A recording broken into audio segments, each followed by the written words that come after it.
Bonjour les amis, je suis Rita de la chaîne Ayurnatur. Soyez les bienvenus à cette nouvelle vidéo de ma chaîne où je parle de la naturopathie et de l'Ayurveda. Et je vous invite tout de suite à vous abonner à ma chaîne si ce n'est pas encore fait. Aujourd'hui, je vais vous parler de comment équilibrer le dosha Vata au quotidien.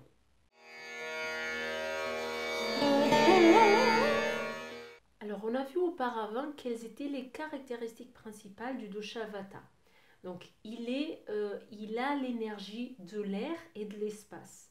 Donc, ayez comme image l'image du vent, ok, du vent qui bouge dans tous les sens. Donc, le vent, c'est vraiment cette énergie qui souffle un coup, après ça s'arrête, après ça ressouffle. Donc, il y a un mouvement incessant, constant, qui part dans tous les sens. Et ce vent, il va assécher notre peau et il va nous causer une certaine instabilité parce que tellement ça bouge dans tous les sens et il nous cause un peu de la dispersion. Ok, donc voilà, et en plus il est froid. Donc voilà les caractéristiques de Vata. On y retrouve le mouvement, ok, l'instabilité, on retrouve la froideur, la fraîcheur et on retrouve la sécheresse, hein, sachant que la sécheresse elle est très importante chez le Vata. Donc en fait, on a vu dans la vidéo juste précédente que pour équilibrer un dosha, on a besoin de lui donner les choses qui sont opposées. Donc qu'est-ce qu'on va faire pour le vata?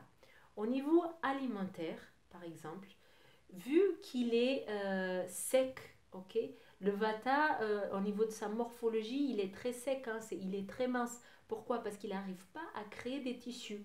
Il n'a pas d'onctuosité. Il a de la sécheresse, de la froideur, et c'est ça qui le domine. Donc au niveau de la nourriture, il faut qu'on lui donne, pour l'équilibrer, tout ce qui est nourrissant, huileux, ok. Donc de la nourriture très consistante. Ok, un exemple, ça va être tout ce qui est les ragoûts, la kitchari qui est très connue, un plat indien qui est très connu et reconnu et très recommandé par l'Ayurveda parce qu'il est, en plus, il est très facile à digérer, en plus d'être très consistant, donc c'est vraiment un plat d'excellence pour les Vata. Donc, on prend vraiment une nourriture céréalienne, par exemple, avec beaucoup de céréales. Les légumes, il faut qu'ils soient bien cuits parce que la crudité, elle va être plus difficile à digérer et en plus, elle apporte un côté froid. Et Vata, il est déjà très très froid. Donc, on va éviter ça. On va donner donc des aliments qui sont bien cuits, bien chauds. On peut rajouter des épices qui vont aider le côté digestif et qui vont aussi réchauffer ce bol alimentaire après, donc qui vont à la longue réchauffer un peu le corps de ce vata. Ok, voilà en très général comment doit être l'alimentation pour le vata. Et puis, au niveau encore de l'alimentation, c'est très important qu'ils prennent des repas à des intervalles très réguliers et pas très copieux. Pourquoi? Parce que cette instabilité de l'énergie du vin, hein, euh, elle cause du coup une variabilité et une instabilité aussi au niveau de tout le système. C'est-à-dire que si vous êtes de constitution Vata, vous savez qu'un jour vous avez faim le matin, un autre jour peut-être que vous n'avez pas faim, et puis et en fait ça, c'est même pas la faim, des fois c'est l'envie. Un jour j'ai envie de me faire ci, un jour le Vata il a besoin de changer tout le temps. C'est cette énergie du changement, de la créativité. Mais du coup, si on poursuit ces envies-là, on est juste en train d'augmenter ce dosha. Donc, la régularité, c'est-à-dire le petit déjeuner toujours à la même heure, le déjeuner toujours à la même heure, le dîner toujours à la même heure.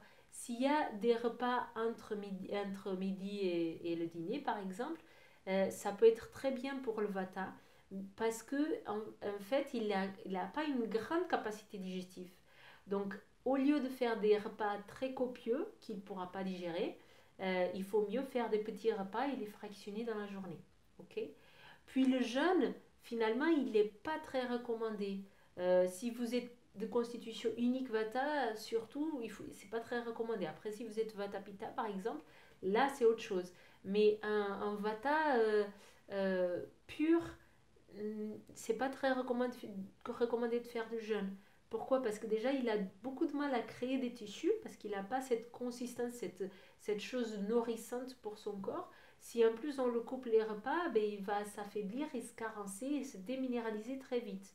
Ce qu'on appelle les déminéralisations en naturopathie, c'est beaucoup ça. Hein, c'est cette incapacité à capter les minéraux pour différentes raisons. Et du coup, le vata, il est vraiment sujet à ça. Donc, c'est possible de faire un jeûne, mais il faut qu'il soit encadré, bien suivi et qu'il ne soit pas trop long. Ok. Voilà pour ce qu'on peut dire dans l'alimentation du vata. Puis, au niveau de son exercice physique, qu'est-ce qu'on va recommander? Alors, vu que vata a tendance à bouger dans tous les sens comme ça, on va lui donner de l'ancrage, de la stabilité. Donc, des promenades en nature, tout ce qui est les promenades proches des grands arbres, bien enracinés, des promenades dans le calme par contre, ok. Tout ce qui procure un peu de calme, un peu de stabilité, ça c'est très très bénéfique pour le vata.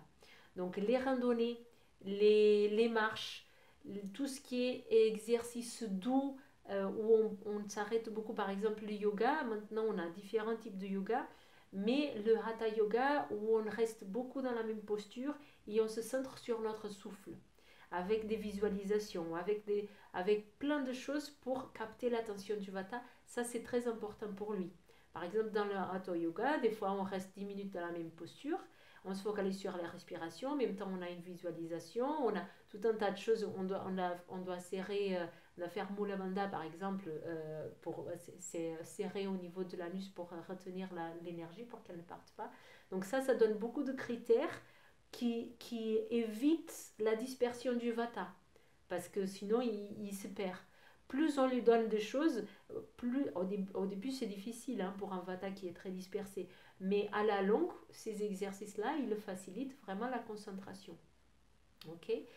Puis le tai chi, le qigong, tout ce qui est des thérapies, des activités qui sont douces et qui sont faites vraiment au plus possible dans la nature, c'est vraiment très positif pour le vata. Et puis, je vais finir on a parlé de l'alimentation, de l'activité physique, et je vais finir par vous parler un petit peu de qu'est-ce qu'on peut faire au au niveau de la gestion du mental du vata. Donc, comme vata part dans tous les sens, au début, c'est très difficile de faire une méditation en silence, par exemple.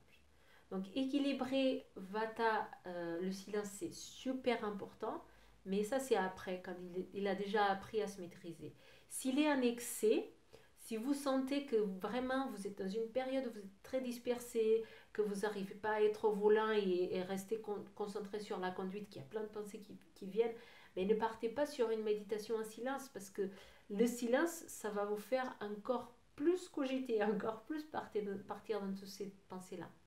Donc au début, pour maîtriser un petit peu ce mental qui part dans tous les sens, il faudrait choisir des méditations avec des visualisations, avec un focus sur une respiration, une visualisation, un objet en particulier, un chakra, des choses qui captivent votre attention. Donc par exemple, une technique qui marche très très bien pour équilibrer un vata, c'est la respiration alternée. C'est quelque chose que je recommande beaucoup au cabinet.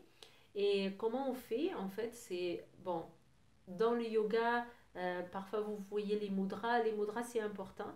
Mais quand on est débutant, ça peut un peu nous perturber. Donc, il y a différentes façons de poser nos mains. Une, c'est avec les deux doigts du milieu au niveau du troisième œil. Je ne suis pas tellement pour ce mudra-là pour un vata parce que en plus, ça va stimuler trop le troisième œil. Ça peut être une stimulation qui est trop importante. Donc, moi, souvent, je recommande un autre type de positionnement des doigts. Donc, avec le pouce sur la narine droite et le petit doigt et l'annulaire, je crois, je ne sais plus comment ils s'appellent, là, les deux, sur la narine gauche. Et on va faire une respiration alternée. C'est-à-dire, j'inspire à droite, puis j'expire à gauche. Puis j'inspire à gauche et j'expire à droite. Ça, c'est un cycle. Et puis, on recommence. Inspire à droite, expire à gauche. Inspire à gauche, et expire à droite. Donc on va le faire ensemble. Par exemple, j'inspire à droite, je ferme ma narine, j'expire à gauche.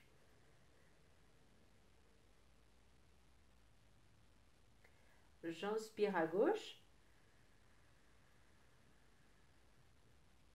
je ferme la narine et j'ouvre à droite et j'expire.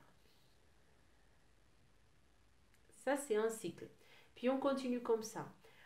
Au début, Vata a du mal avec la régularité. Donc au début, partez sur 2 minutes à faire cet exercice avant de vous coucher, surtout si vous souffrez d'insomnie. Un symptôme très courant chez les personnes qui ont un déséquilibre de Vata, un excès de Vata. Donc commencez par 2 minutes et puis on peut augmenter 5 minutes, 10 minutes, on peut faire même plus. Mais il faut que ça reste quelque chose de possible dans votre quotidien. Ok? Donc voilà quelques conseils que je pourrais vous donner pour équilibrer votre dosha vata en termes d'alimentation, d'activité physique et de gestion du mental.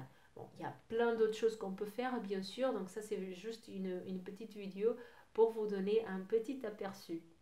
Voilà, si vous avez des questions, n'hésitez pas à les poster en commentaire. Et dans la prochaine vidéo, je vous parlerai du dosha pitta.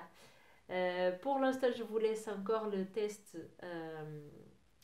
ayurvédique pour savoir votre constitution de base, un lien dans le descriptif de la vidéo. Et je vous dis à la prochaine vidéo. Merci.